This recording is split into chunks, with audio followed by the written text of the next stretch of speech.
प्रिय बच्चों, सदा खुश रहो। मैं हूं सुशीला शर्मा। इस रीतम अध्ययन चैनल में आपका हार्दिक स्वागत है। बच्चों, मैंने आपके लिए कक्षा 6 का संस्कृत विषय के सभी पाठों के हिंदी अनुवाद और प्रश्नों के उत्तर तैयार किए हैं। तो आज हम हल करेंगे प्रश्नोत्तर पाठ 1 शब्द परिचय के, और इस पाठ का हिंदी अनुवाद इस वीडियो के डिस्क्रिप्शन में दिए हुए लिंक पर जाकर आप देख सकते हैं। तो चलिए शुरू करते हैं प्रश्नोत्तर।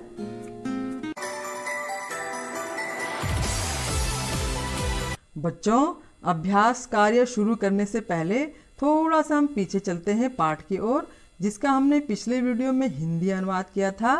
हाँ बच्चों, इस पूरे पाठ में अकारांत पुल्लिंग शब्दों का प्रयोग किया गया है, और इसके अभ्यास कार्य में भी अकारांत पुल्लिंग शब्दों का प्रयोग किया गया है। अब आप सोच रहे होंगे कि अकारांत पुल्लिंग शब्द किसे कहते हैं।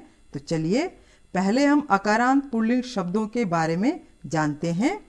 अकारांत, जैसे कि शब्द से ही पता चलता है, अ का अंत, अर्थात जिन शब्दों के अंत में अ की आवाज आती है या जिन शब्दों का अंत अ से होता है उन्हें अकारांत शब्द कहते हैं। जैसे राम, श्याम, बालक, इन तीनों शब्दों में अ की आवाज आ रही है ना, आखिरी में, अंत में राम, इस तरीके से। तो इन सभी शब्दों में आ की आवाज आती है, इसलिए इन्हें अकारांत शब्द कहते हैं। अब हम पुल्लिंग शब्द के बारे में भी जान लेते हैं। पु का अर्थ है पुरुष और लिंग का अर्थ होता है जाति, अर्थात पुरुष जाति। जिन शब्दों से हमें पुरुष जाति का बोध होता है, अर्थात पुरुषों या आदमियों के बारे में बात हो रही है, उन शब्दों को पुल्लिंग कहते हैं। तो चलिए शुरुआत पहले प्रश्न से करते हैं। पहले प्रश्न का क है, उच्चारणम कुरुता। नीचे लिखे सभी शब्दों के उच्चारण करने हैं। बच्चों, ये सभी शब्द अकारांत पुल्लिंग शब्द हैं। इन सभी शब्दों के अंत में अ की आवाज आती है, या इन सभी शब्दों के अंत अ से होते हैं, और इन सभी शब्दों के अंत में ये जो दो बिंदियां हैं इन्हें विसर्ग कहते हैं, और संस्कृत में इसका उच्चारण करते हैं अह से इसका उच्चारण करते हैं। तो चलिए अब हम इन सभी शब्दों का उच्चारण करते हैं। छात्रः, विद्यार्थी, शिक्षकः, अध्यापक, मयूरः, मोर, शुकः, तोता, बालकः, लड़का, गजः, हाथी, मकरः, मगरमच्छ, बिडालः, बिल्ली, मूषकः, चूहा, चालकः, चालक या ड्राइवर, घटः, घड़ा, दीपकः, दिया, अश्वः, घोड़ा, चंद्रः, चंद्रमा, गायकः, गायक। तो बच्चों, आप भी इसी तरह इन शब्दों के उच्चारण कर लीजिए, ताकि ये शब्द आपको अच्छे से याद हो जाएं। अब आगे बढ़ते हैं। अब समझते हैं प्रश्न नंबर 1 का ख भाग। प्रश्न है, चित्राणि दृष्ट्वा पदानि उच्चारयत। नीचे दिए गए चित्रों को देखकर शब्दों के उच्चारण करने हैं। बच्चों, यहाँ पर 9 चित्र दिए गए हैं। तो चलिए अब हम इन चित्रों को देखकर इनके शब्दों का उच्चारण करते हैं। पहले चित्र में एक किसान है। किसान को संस्कृत में कृषकः कहते हैं। अगले चित्र में एक बैल है। बैल को संस्कृत में वृषभः कहते हैं। अगले चित्र में एक भालू है। भालू को भल्लुकः कहते हैं। अगले चित्र में एक मेंढक है। मेंढक को मंडूकः कहते हैं। अगले चित्र में एक कबूतर है। कबूतर को कपोतः कहते हैं। और फिर अगले चित्र में एक पलंग है। पलंग को पर्यंकः कहते हैं। फिर अगले चित्र में है एक टेलीफोन। टेलीफोन को संस्कृत में दूरभाषः कहते हैं। अगले चित्र में एक कौवा है। कौवे को संस्कृत में काकः कहते हैं। फिर आखिरी चित्र में एक दर्जी है। दर्जी को संस्कृत में शौचिकः कहते हैं। तो बच्चों, इस तरह चित्रों को देख देख कर आप इन सभी शब्दों को याद कर लीजिए। तो चलिए अब आगे बढ़ते हैं। अब समझते हैं प्रश्न नंबर 2 का क भाग। प्रश्न है वर्ण संयोजनेन पदम लिखता। नीचे दिए गए वर्णों को जोड़कर शब्द लिखना है। बच्चों मैंने नीचे दिए गए सभी वर्णों को जोड़कर शब्द लिखकर तैयार किए हैं। पहले हम समझते हैं वर्ण किसे कहते हैं। जैसे यहाँ पर च प्लस अ प्लस श प्लस अ प्लस क प्लस अह ये दिए गए हैं। इन सबको वर्ण या अक्षर कहते हैं और इनमें अ, आ, ई, उ, री, ए, आई, ओ, औ, अंग, अह इन सबको स्वर कहते हैं और क, ख, ग, घ से अक्षर तरह ज्ञ तक इन सबको व्यंजन कहते हैं। अब हम समझते हैं स्वर और व्यंजन एक दूसरे से कैसे जुड़ते हैं। व्यंजन हमेशा अपने आप में आधा होता है। जब स्वर उसके साथ जुड़ता है तब व्यंजन पूरा होता है। इसे समझने के लिए हम यह कह सकते हैं जैसे हमें खड़े रहने के लिए दोनों पैर जरूरी हैं। तो चलिए अब हम इन सभी स्वर और व्यंजन को पढ़कर समझते हैं। जैसे यहाँ पर च व्यंजन है। च के नीचे एक डंडा लगा है, इसे हलंत कहते हैं और इसका अर्थ है च आधा है। फिर प्लस का चिन्ह है, इसका अर्थ है जोड़ना। इसके बाद अ स्वर है। जब ये दोनों जुड़े तब च पूरा हुआ। इसी तरह श आधा व्यंजन है और प्लस अ स्वर जुड़ा तब श पूरा हुआ। इसी तरह क व्यंजन आधा है और प्लस अह स्वर जुड़ा तब कह पूरा हुआ। तो पूरा शब्द बना चषकः। पूरा शब्द लिखने में या पढ़ने में सिर्फ व्यंजन दिखाई देते हैं, स्वर हमेशा छिपे रहते हैं।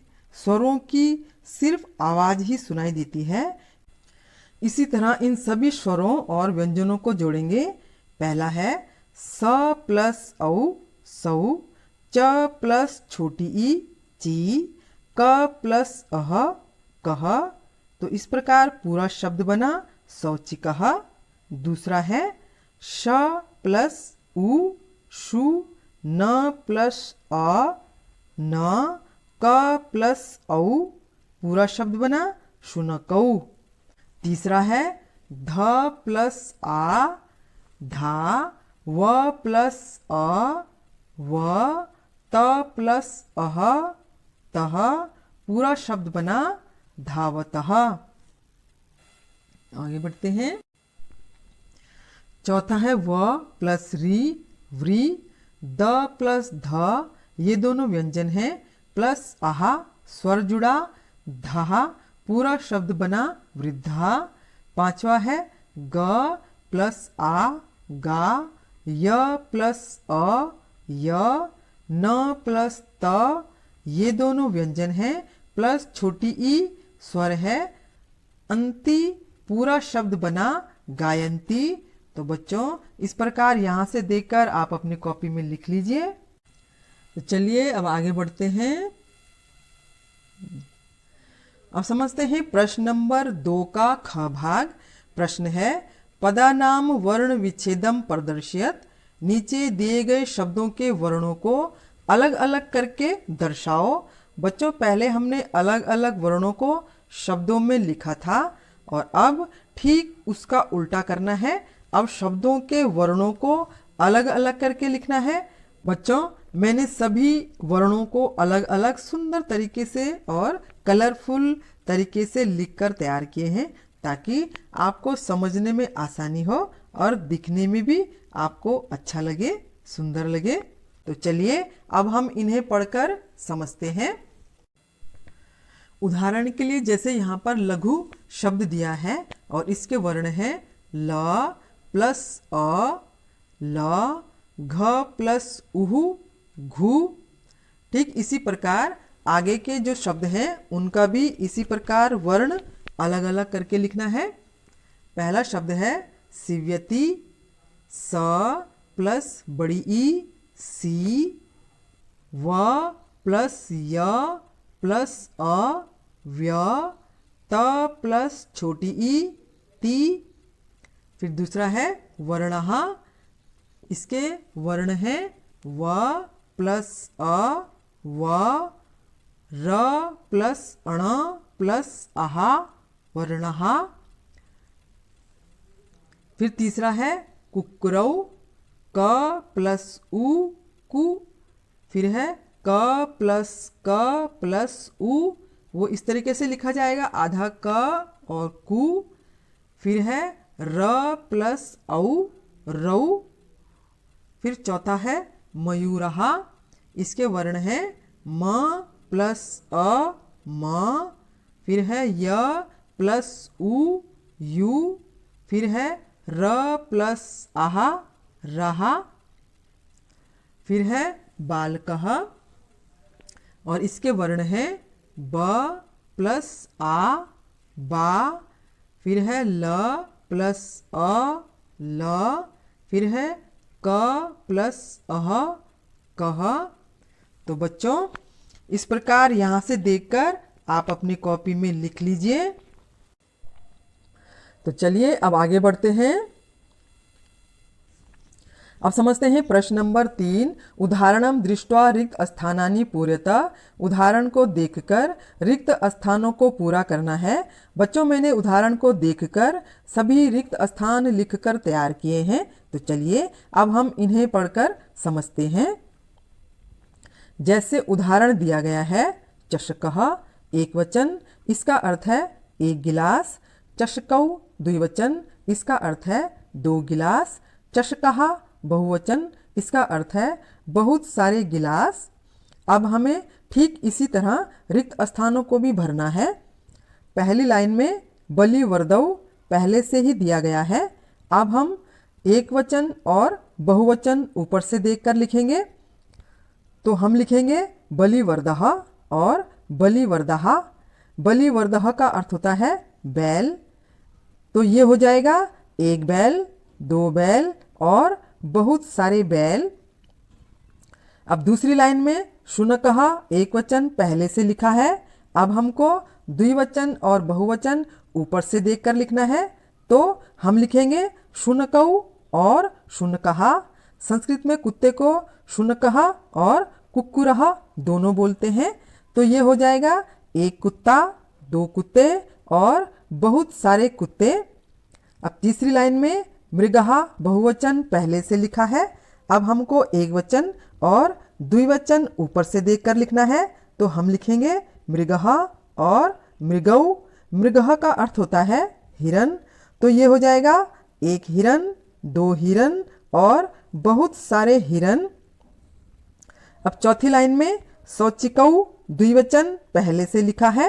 अब हमको एक वचन और बहुवचन ऊपर से देखकर लिखना है। तो हम लिखेंगे शौचिकः और शौचिकः। शौचिकः का अर्थ होता है दर्जी।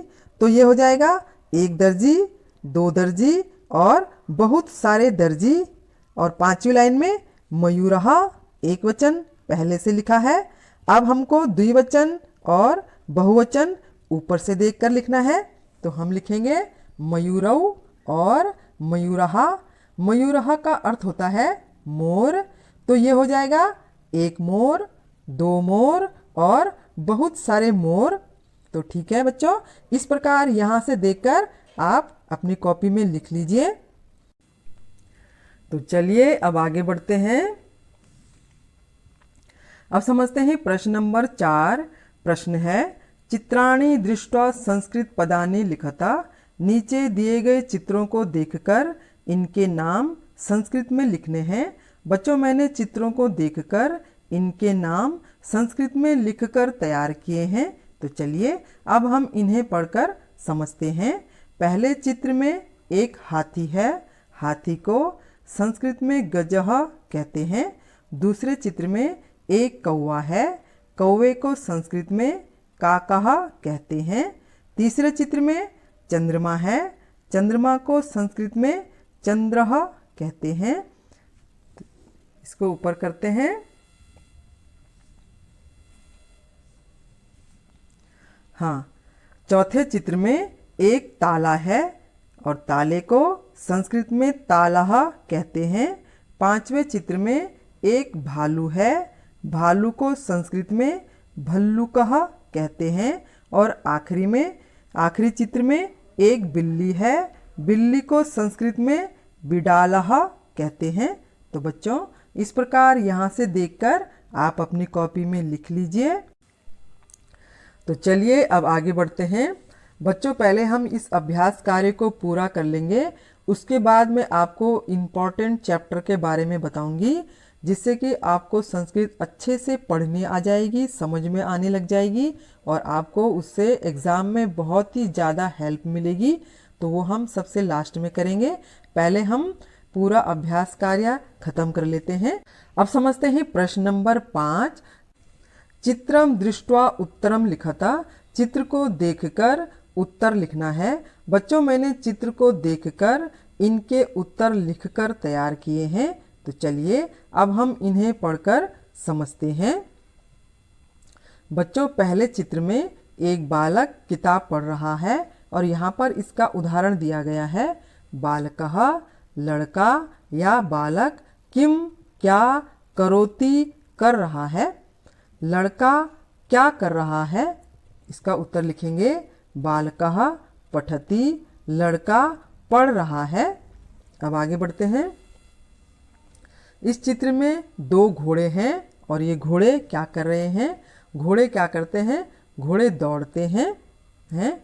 बच्चों, आपने कभी घोड़े के ऊपर सवारी की, हॉर्स राइडिंग करी आप लोगों ने? जिन बच्चे ने भी हॉर्स राइडिंग घोड़े की सवारी की है वो मुझे कमेंट करके ज़रूर बताना, मैं उसे रिप्लाई करूँगी।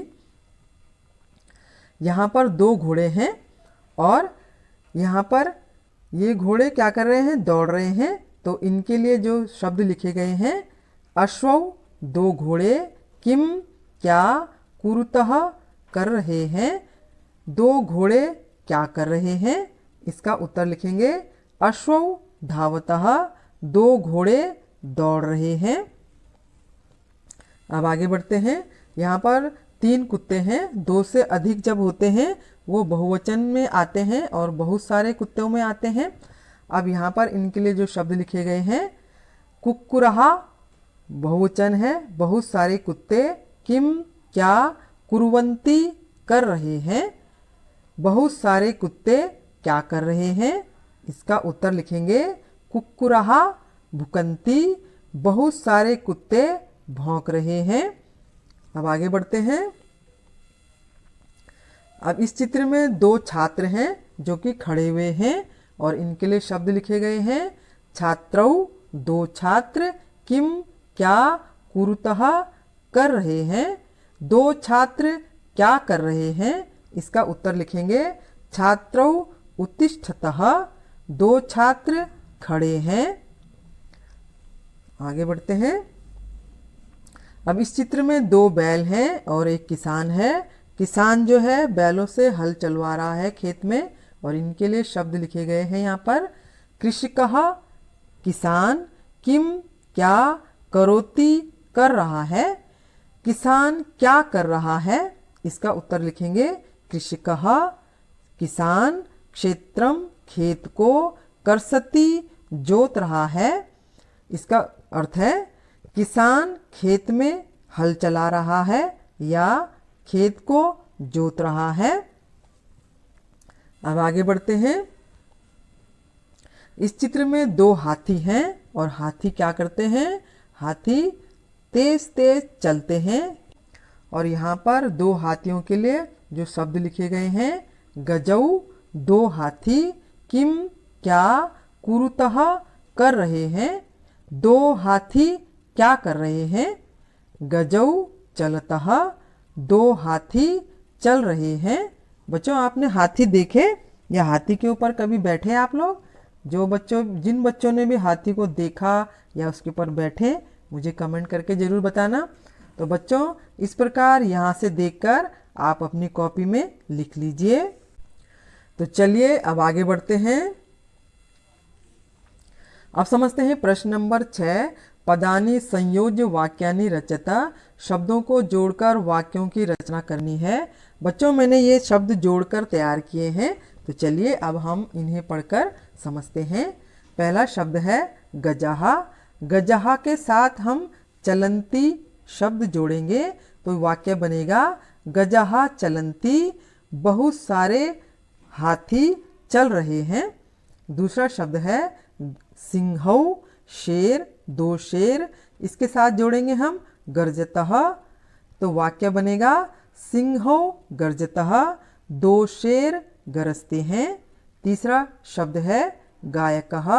गायकः जो गाना गाता है, इसके साथ जोड़ेंगे हम गायती, तो वाक्य बनेगा गायकः गायती, गायक गाना गा रहा है। चौथा वाक्य है बालकौ।